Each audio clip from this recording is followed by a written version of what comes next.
Comment développer le chiffre d'affaires? Le chiffre d'affaires, c'est vraiment le carburant. C'est ce qui va permettre de pouvoir avancer avec votre entreprise. C'est ce qui va permettre de développer votre entreprise parce que sans chiffre d'affaires, pas d'entreprise. S'il n'y a pas d'entreprise, pas de projet. Donc, on va voir quelques étapes que j'applique moi-même et que je partage dans l'ordre de mes formations avec le cercle des bâtisseurs, les chefs d'entreprise que j'accompagne pendant toute l'année et qu'ils appliquent en permanence, qu'ils arrivent pas à développer des chiffres d'affaires. Il y en a qui explosent carrément le chiffre d'affaires. Ça, c'est vraiment top quand vous accompagnez un groupe, de voir qu'ils sont en train d'avancer, qu'ils sont en train de vraiment d'exploser tous les compteurs. Donc, une des premières choses, c'est de communiquer.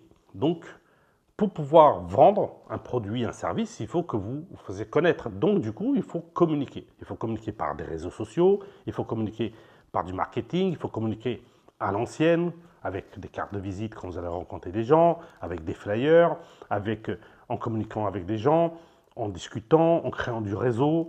Tout ça, c'est très important dans le développement de votre entreprise, même surtout au démarrage et même quand vous voulez passer à des niveaux supérieurs, à un niveau de développement de votre entreprise. Donc, c'est la communication. Donc, il nous faudra un plan d'action de communication et marketing qu'il faudra mettre en place. Et marketing digital, et ce que j'appelle moi le marketing, l'ancien marketing, on va dire ça. Donc, il faut du nouveau et de l'ancien. Et c'est les deux mixés qui va permettre de vous faire connaître un peu partout. Et bien évidemment, la communication la plus efficace et surtout la plus économique, c'est le bouche à oreille.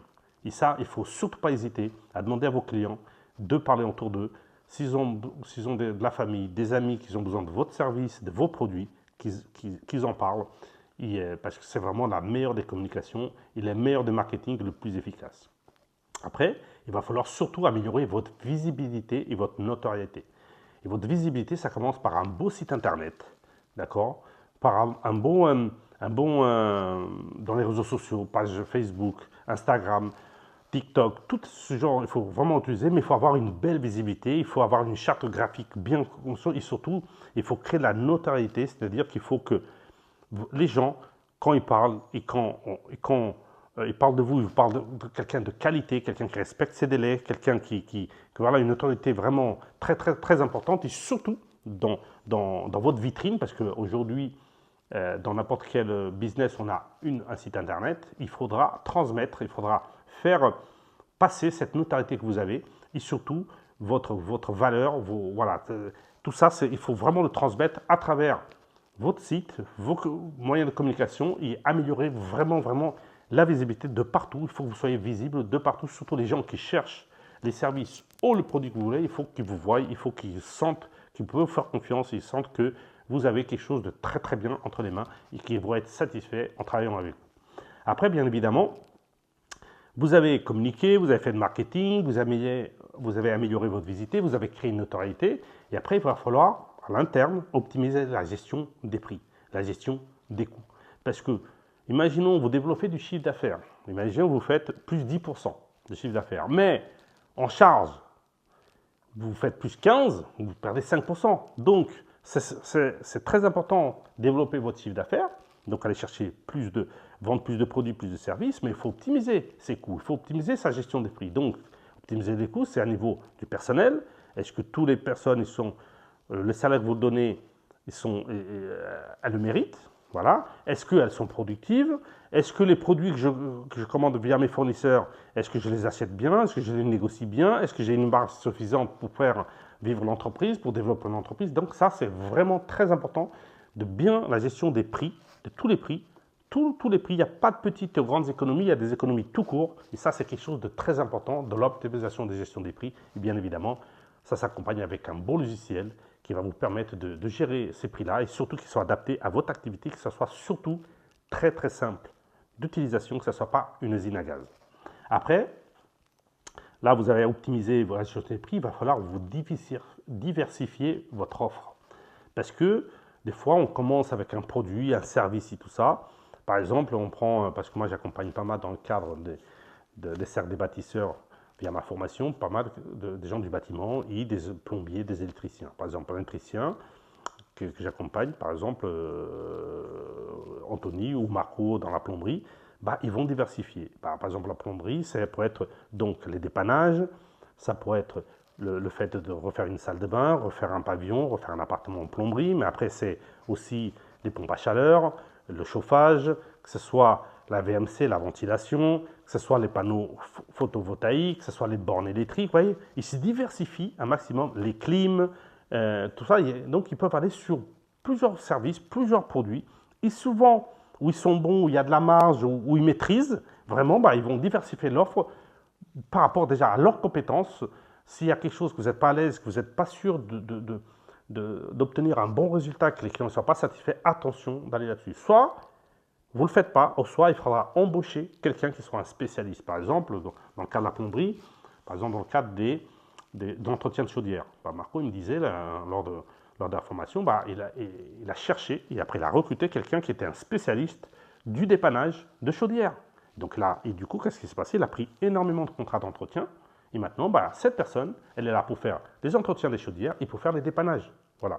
C'était quelque chose qu'il ne lui faisait pas, qu'il ne maîtrisait peut-être pas à 100% ou qu'il n'avait pas le temps. Voilà. Et donc, du coup, ça a permis de se diversifier avec d'autres offres. Et c'est ça parce que les marchés changent. Des fois, il y a des crises, c'est des hauts et des bas. Ce n'est pas linéaire, la vie d'une entreprise. Et le fait, plus vous allez vous diversifier, plus vous allez avoir d'offres, moins vous êtes exposé à ces chutes-là. Parce que, par exemple, il y a quelque chose qui est un peu moins de demande, vous allez répondre avec d'autres offres qui a un peu plus de demande. Donc ça, c'est très très important dans le développement de chiffre d'affaires, c'est de diversifier votre offre.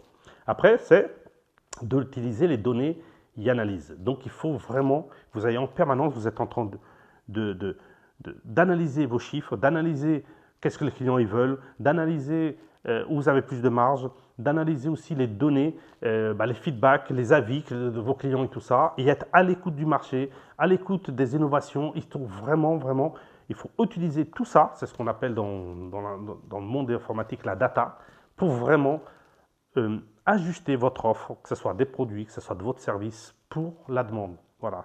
Attention, vous devez vendre ce que les clients veulent acheter. Et vous ne devez pas vendre quelque chose que vous aurez voulu consommer. Attention là-dessus, que ce soit des produits, que ce soit du service, vous êtes là pour vendre.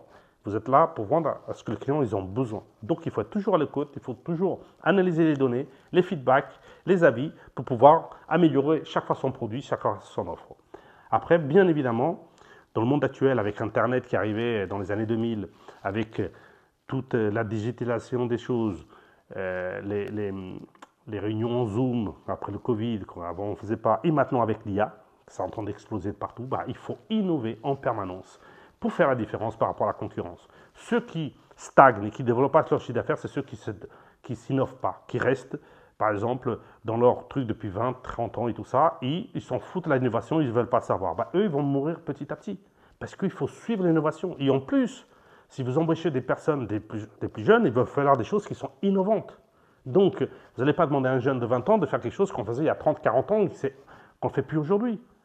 Donc déjà qu'on a du mal à recruter des talents, donc il faut vraiment innover, il faut inculquer cette culture de l'innovation pour pouvoir attirer des jeunes et pouvoir avoir des gens qui veulent travailler chez vous et surtout pour se différencier de la concurrence, surtout de ceux qui ne veulent pas innover et ceux qui ne veulent pas aller évoluer avec le marché qui est actuel et que vraiment avec l'IA, tout en train d'être innové dans tous les domaines. Voilà. Bien évidemment, même moi que je ne l'utilisais pas trop au début, j'étais un peu réfractaire. Maintenant, je commence à l'utiliser de plus en plus et ça me fait surtout gagner du temps. Bien évidemment, et tout ça, tout ce développement du chiffre d'affaires, il y a quelque chose qui est commun pour tout, c'est d'être bien, très très bien, d'avoir une super organisation. L'organisation de votre entreprise, c'est primordial, comme aussi dans sa vie personnelle. Si vous êtes bordélique, vous-même, vous avez pas le souci de l'arrière, pas le souci du détail, pas le souci de l'organisation, moins vous serez organisé dans votre entreprise, moins le chiffre d'affaires va se développer, moins vous serez rentable.